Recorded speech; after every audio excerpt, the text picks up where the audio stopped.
Welcome to News in Context. I'm Gina Valeria.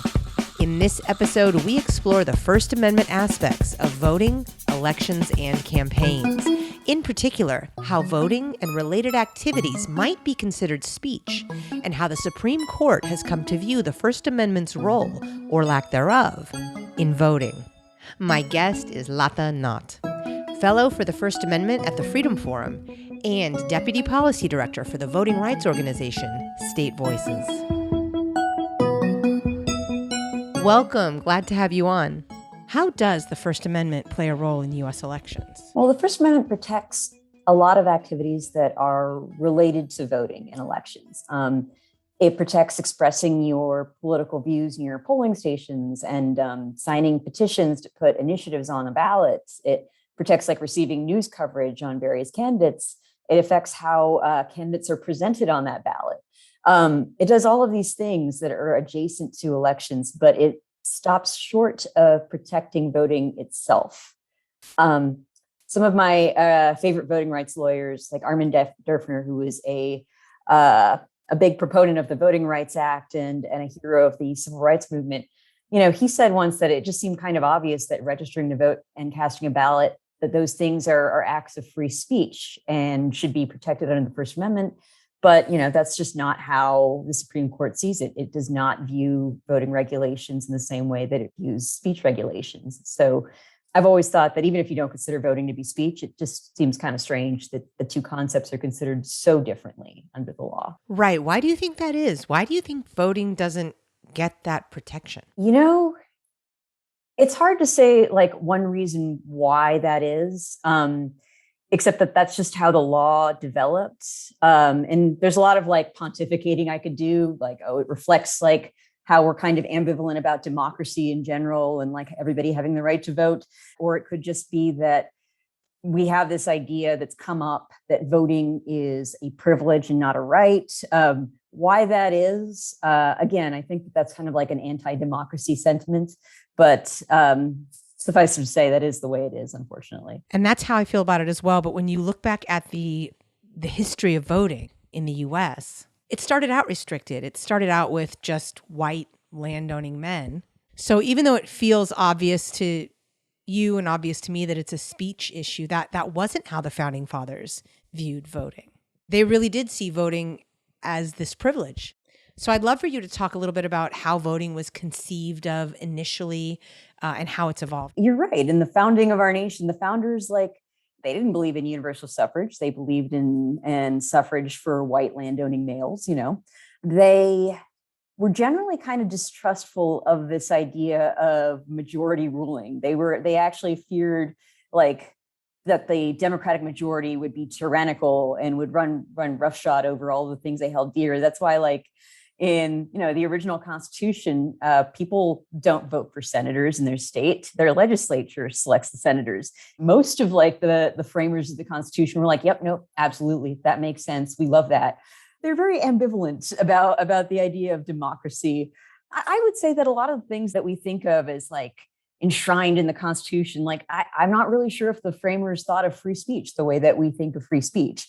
And I don't think that they thought of the right to bear arms necessarily the way that a lot of people think of the right to bear arms. Their views were a product of their time and their own biases and things like that. I'd like to think that we view the right to vote today as something where it's just, if you're able to pick your representatives, then they can serve your interests. If you can't pick them, then they're not going to serve your interests. And it's kind of as simple as that. And I am not sure if that is exactly how the founders viewed it, but I do think that we've kind of come a ways since then where that's how we think of voting. Even wherever you are in the political spectrum, I think that there's this idea that it's really important to be able to choose the people who represent you. And that's why the right should be enjoyed by more than just a handful of people. Right. And even with that idea of electing senators and electing representatives, we had to come around to that. That wasn't how it was done initially, right? It was other lawmakers appointed senators and representatives. Mm-hmm. And so that led to seats being vacant for months, years, because there was such bickering. So actually we came around to we'll function better if we do this directly. Yeah. Yeah, exactly. Exactly. And yet we haven't come there when it comes to voting in general. So because you brought it up, I would love to touch on the Voting Rights Act of the 1960s and also the current bill that's going through Congress, the John Lewis Voting Rights Advancement Act. I mean, we had a Voting Rights Act. It wasn't a constitutional amendment, but it did sort of operationalize how to protect voting. And then the Supreme Court decided to overturn a portion of that. And now we're back into this space where voter suppression is more common and, for all intents and purposes, legal. Legislatures in conservative states are putting all these limitations on voting. And someone like me may have assumed, isn't that violating speech? Isn't that violating our fundamental right? But apparently, no, it's not a violation at all, according to current law. So I'm wondering if you can address what the Voting Rights Act of the 1960s did for voting and the act of voting as free speech and where we're at now. Voting was guaranteed by the 14th and 15th Amendments. They guarantee the right to vote, or at least they guarantee that states can't take away the right to vote on the basis of race, color, or previous condition of servitude. They can't do that.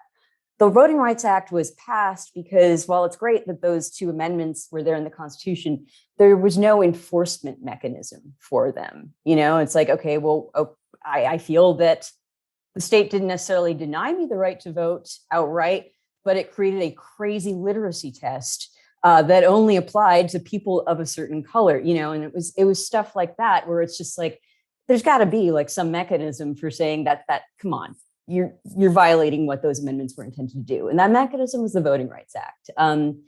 And there are two provisions of the Voting Rights Act, as it was like passed in the 1960s, that were like important enforcement provision. The first one is Section 2. And that one says that, hey, if your state or local government is abridging your right to vote, is discriminating against you, then you can sue. So that's Section 2. And that still exists today. That is, in fact, the only tooth the Voting Rights Act has left, because the other tooth was Section 5. And Section 5 said, hey, if you are a state or a municipality that has a history of passing discriminatory laws around voting, then if you're going to change your laws around voting, whether that's just changing where your polling locations are or like changing the requirements, whatever, that's fine. You can do that, but you need to pre-clear those changes with the Department of Justice.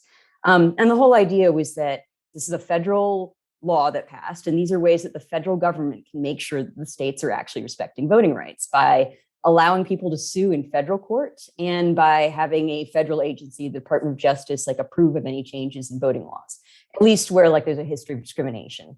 2013, the Supreme Court invalidated Section 5. So now all we have is Section 2. What occurred with regard to effects on speech after 2013? The Brennan Center, they recently released a report about how since 2013, the racial turnout gap in jurisdictions that were previously covered by the Voting Rights Act, it increased. It increased a lot, so that you are getting far less turnout of Black voters as compared to white voters.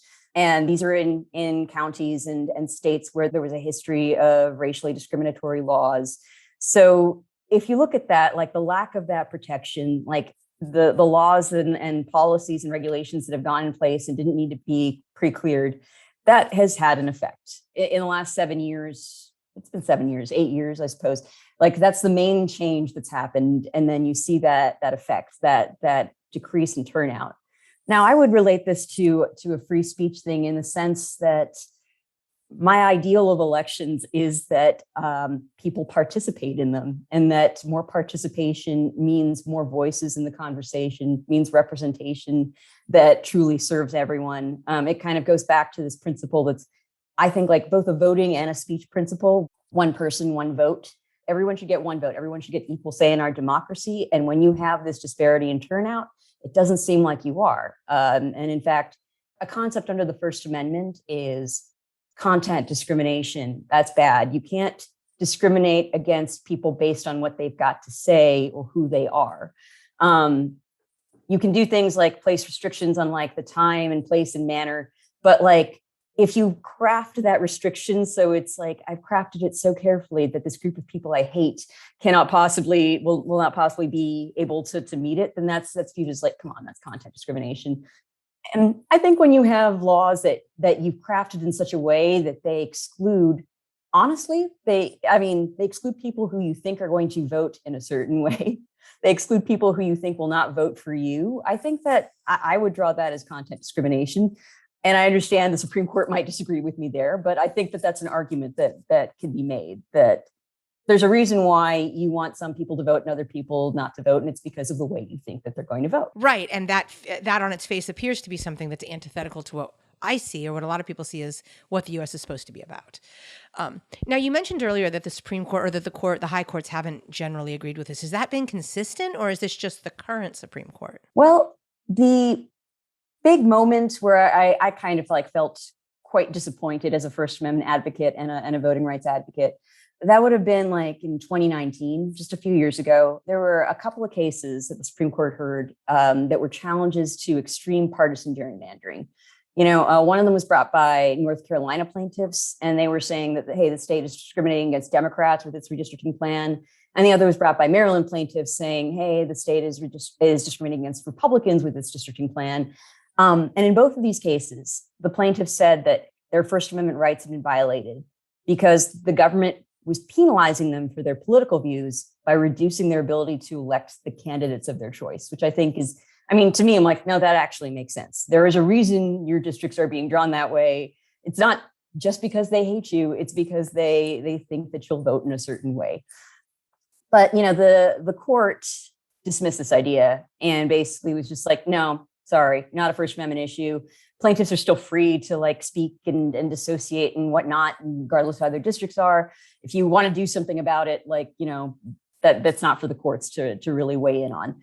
And since then, you've had people who have been able to successfully challenge really bad partisan gerrymanders in court, but that's because their state constitutions forbid partisan gerrymandering. It's not a First Amendment thing. It's a state constitution thing when they've won on that. Yeah, so that, I think, this was just a couple of years ago, but it's the Supreme Court closing the door on this idea that this is a First Amendment issue. That's what I felt was at work there. Do you think that with a different court makeup, this issue could be revisited, or do you really think that this is now precedent and how the court might proceed in the future? I'd like to think so. I'd like to think with a different court makeup. These are people who are appointed for life. And the reason for that is so they're not supposed to be subject to political or societal or whatnot pressures. But I think we've seen in some cases, like when public opinion shifts, sometimes the court follows. I feel like you saw that with gay rights. Once public perception shifts dramatically, I think you also see other institutions following. And I do think that maybe there needs to be a shift in the way that we think about voting. It's so tied up right now with it's a partisan issue, but to me, it shouldn't be a partisan issue. It's just, people should be able to vote. That's that shouldn't be crazy, So I think that maybe if we stop viewing voting as a privilege as a society, I think that would impact a lot of things. Yeah, I hear that. It's interesting to me because I sit here in California, in San Francisco. I'm like, people don't already think voting's a right, really? But you're absolutely right that there is this really different sentiment in other parts of the country about the idea of voting as a privilege. Where or is voting explicitly referenced in the Constitution at all? The Constitution does not refer to voting as a privilege. The Constitution doesn't say much about a lot of things, no offense to the Constitution, but it's actually, this is praise. It's pretty brief. People don't think of it that way, but have you ever had one of those pocket constitutions? You can make it so that it can fit in your pocket. It does not expound that much on anything. Great. So voting, it appears in the 14th Amendment. It says that, hey, states, if you take away the right to vote, if you deny people the right to vote who are eligible to vote, you're going to lose congressional representation. Okay. The 15th Amendment says, hey, citizens have the right to vote, and you can't deny or abridge it on account of race, color, or previous condition of servitude. And that's about it. There's not a ton of mentions of it. There's no mention that it's a privilege that you need to earn through presenting 5 forms of ID or anything. That's it. And that is also true of free speech. That's true of freedom from unreasonable search and seizure. That's true of right to counsel. All the Constitution says about speech, all the First Amendment says is that the government can't pass laws that abridge free speech. It doesn't say that we have the right to speak freely. So the Constitution is pretty brief on all of these things. It's us, over the years, that we've developed these interpretations where we're like, Okay, so the First Amendment says the Congress can't pass a law that abridges free speech. But you know what? That probably also applies to states passing laws like that.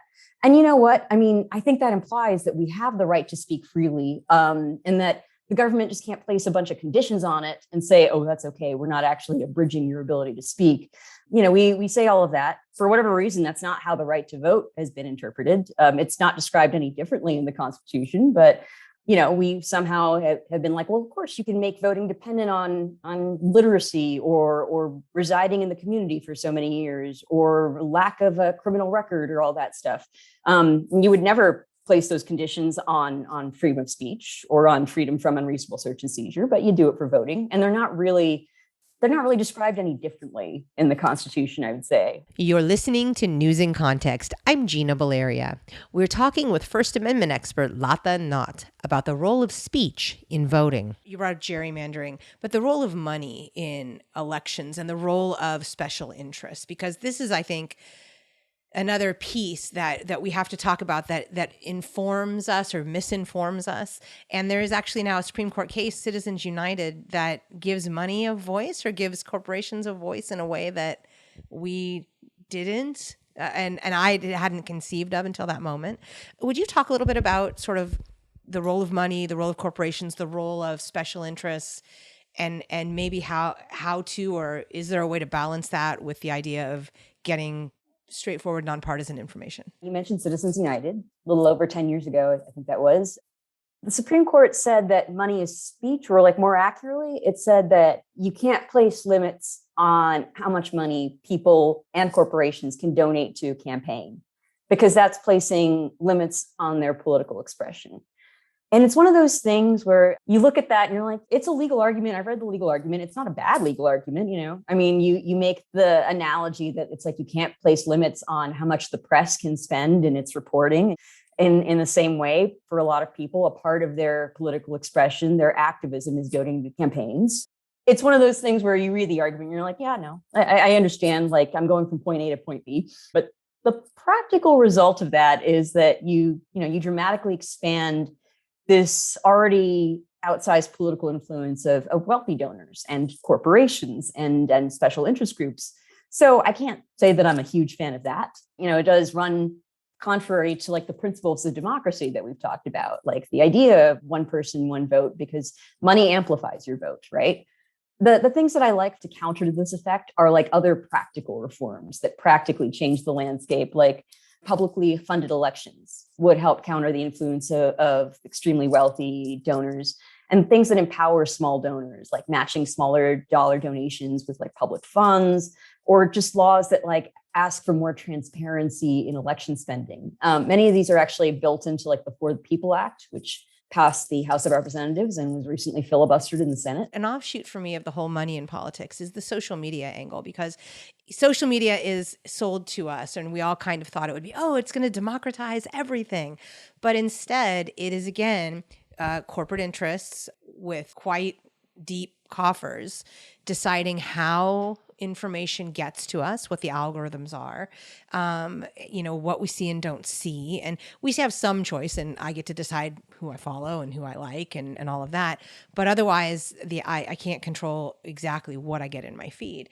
So to me, social media has sort of become another offshoot of this moneyed interest, or this interest of power, influencing the electorate. But in a way, maybe a little more insidious, because there is an assumption that I get to control my social media space and that it is democratized. I think about this a lot, and I'm kind of all over the place on it because, all of what you said is true, that you have this setup, this like information infrastructure where like you're getting a lot of information, but a lot of like what you see is controlled by algorithms and companies and things like that, things that we don't quite understand.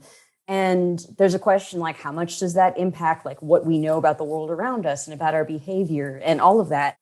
But I mean, there's a tendency sort of to like look at social media and be like, you were the cause of all of this. Whereas it's like, we've always gotten our information from others, and how we decide whether that's good information or bad information, I feel like we've always been, maybe not, by we, I mean human beings, I guess, not the greatest at that. There's always people trying to take advantage of that fact. And I read this I think it was in Harper's. It was like this article about fake news and just basically our reaction to like knowing that there was all this fake news circulating around the time like the 2016 election was to say like this is the thing that's bringing down democracy. But that might be more of like a symptom than the cause. So it's hard to say like how much like social media itself like impacts how voters think versus like maybe you're just learning how a lot of people you didn't really come into contact with think. I totally agree. I want to explicitly talk about the California recall now. At the time of this airing, the recall will have just happened. What really caught my attention was Erwin Chemerinsky's op-ed about the fact that we could make a case that the California recall, as it is structured, is unconstitutional because it doesn't allow for a majority to choose the leader of the state. And I was fascinated by that. And I've read some subsequent articles that say, no. But I'm wondering, what are your thoughts on the California recall and some of the conversation happening about it? Well, I'm actually from California, although I live in DC now. So I have a lot of thoughts about it. My whole family, they voted early last week, I believe. And, I read Chemerinsky's op-ed and I read many of the responses to it. And I understand, like, the argument Chemerinsky's making is that you've got these two questions that you're asking. First, do you want to recall Governor Newsom? And second, if you are going to recall him, who do you want to replace him? And, the governor cannot be one of the replacement candidates for himself, and according to the law of recalls, I guess. So the argument that Chemerinsky and like others have raised is that, well, you can recall the governor, a simple majority vote, but you've got how many candidates are on the? It's like 47 or something like that. Yeah, you've got 47 candidates. So all the replacement governor needs is a plurality, even like a little plurality. As long as they get more votes than any other candidate, then they're going to be the governor of California. And a plurality in this case would be less than 3%. Oh, you would need 3% with 47 candidates to get a plurality. Right. So Chemerinsky wrote this op-ed saying, that violates a central principle of democracy, one person, one vote, that you can have a candidate who is going to be governor of California who had less support than the current governor, who was elected in the last election by, like, I assume, a much larger electorate, because special elections, like, notoriously, you don't get too many people coming out to vote. I think that there is a lot of screwiness there. And my legal opinion is that the California recall laws are really goofy. You can quote me on that. They are goofy. That's my legal opinion. Now, there was a lawsuit on these grounds, and a federal court was like, actually, no, this is not unconstitutional. It definitely violates the principle of one person, one vote. But so does the Electoral College, I've always thought. So, there's a question to how far that principle takes us legally. My view, I guess, is not that like it might be unconstitutional. It might not be, but anything that leads to that ridiculous an outcome, like it's kind of like the money in politics thing, where it's like you can make the argument, absolutely, a really good rational argument that money is speech and shouldn't be abridged, but then it's like the practical outcome is like, that doesn't seem quite right. And that's kind of how I feel about this. Like, that doesn't seem like quite right that somebody could get 3% of the vote and be governor of California. That what? It's like letter of the law versus spirit of the law. And it's like, and we hopefully will care about spirit of the law in enough to ensure that we hopefully make it right. Maybe change the laws that allow this to happen in California like every couple of years. Exactly. We shouldn't be allowed to do it just because we're unhappy. I feel like there has to be something like this candidate or this elected official assaulted someone, or this elected official, stole money or something like that. I wish there were some parameters of not just, well, I didn't like you then, I don't like you now, I'm going to bankroll a recall. Right. It just seems like there's been a lot of recall attempts, and I don't think anybody envisioned it would be that common, right? Right, exactly. You addressed this a little bit earlier. I just want to make sure we've covered it all. Where exactly the speech issues lie in your estimation when it comes to voting? So I did a lot of moaning about how oh, it's a shame that the First Amendment doesn't protect voting. But, I do want to mention that there are a lot of things that are they're not voting itself, but they're adjacent to voting, and it does protect those things. Like what we've seen in the past few months are lots of state legislatures proposing or passing like these anti-voter laws. And what's interesting is that some of them implicate First Amendment rights, like not just in like that theoretical one person, one vote sense. I mean, they actually do. Like Georgia's recently passed voting bill. It's being challenged in court by a number of groups. I think there's like 8 different lawsuits going on right now. And civil rights and church groups, they've argued in their brief that, hey, this law makes it a crime for volunteers to give water to voters waiting in line.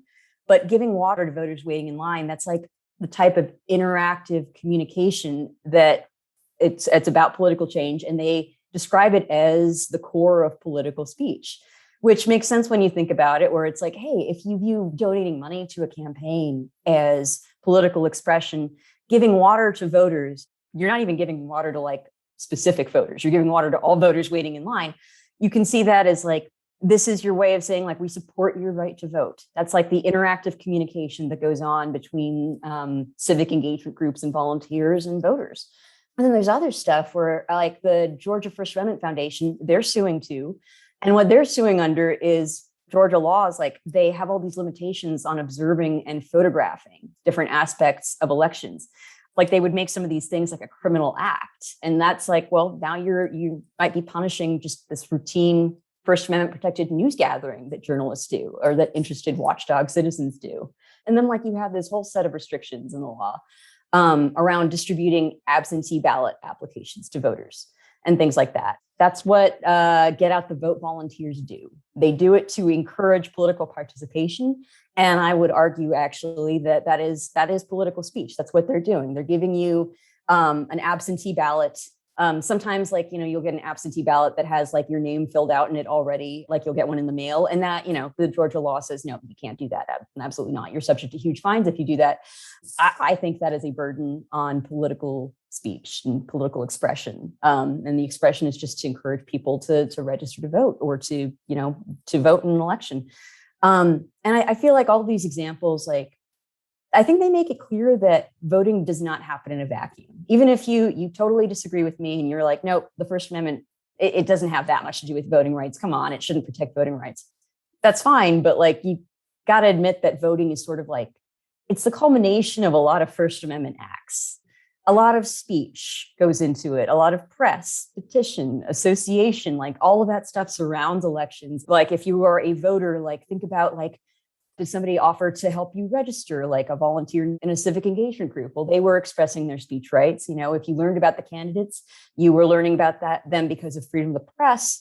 If there are ballot initiatives for you to vote on, they got there because petitions were being circulated. Even if you consider voting separate, it's still very interconnected to all of these acts of expression. Voting is the culmination of all of these acts of speech. And it really is. It's where we can truly exercise our ability to have an influence on our government, to participate in our government. Right. Yeah. Which I will say, we've talked a bit of trash about the framers of the Constitution today, but I will say that they did have this idea that that's what expression is for. Political expression is the highest form of expression. You need to be informed about what's going on around you. And why? Because that's important for keeping a check on power. And all of the rights of the First Amendment are about keeping that check on power, about being able to like ask for like the government that we want. And so, yeah, I think that through line was pretty clear even back then.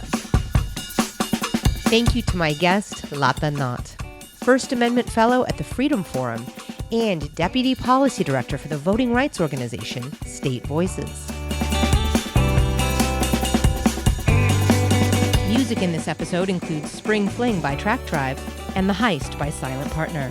In addition to hearing News in Context every Friday at 8:30 a.m. and 6:30 p.m. on KSFP 102.5 in San Francisco, you can hear it on Spotify, Stitcher, Apple Podcasts, iHeartMedia, Google Play, Google Podcasts, Podbean, YouTube, and PRX. We're also on Facebook and Twitter at News in Context SF and on Instagram at News in Context. And you can find links to all of that at newsincontext.net. I'm Gina Valeria. Thank you for listening.